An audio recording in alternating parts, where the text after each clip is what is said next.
Aux États-Unis, il n'y a pas eu de surprise. Hier, les grands électeurs ont confirmé l'élection de Donald Trump. Même si les résultats ne sont pas encore définitifs, le milliardaire aurait obtenu au moins 304 voix. Il lui suffisait de 270 grands électeurs pour être définitivement élu.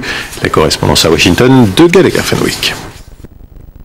Pour qu'une vraie révolte ait lieu au sein du collège électoral, il aurait fallu cette année qu'au moins 37 grands électeurs républicains fassent défection et trahissent ainsi leur camp. Cela n'a pas eu lieu, bien au contraire. Il semblerait que ce soit plutôt du côté des démocrates que certains aient choisi de faire défection et n'aient pas voté pour Hillary Clinton. Ce sera donc bien Donald Trump qui sera le 45e président des États-Unis et qui se verra remettre les clés de la Maison-Blanche en janvier prochain, après l'annonce faite par le Congrès des résultats de ce vote du collège électoral qui devait n'être qu'une formalité, mais qui a mis un terme à cette campagne, à cette élection haletante et qui a tenu ses promesses de suspense jusqu'au bout, puisque jusqu'à la dernière minute, certains ont fait pression sur ces grands électeurs, notamment du côté conservateur, justement pour qu'ils changent d'avis, pour qu'il bloque le chemin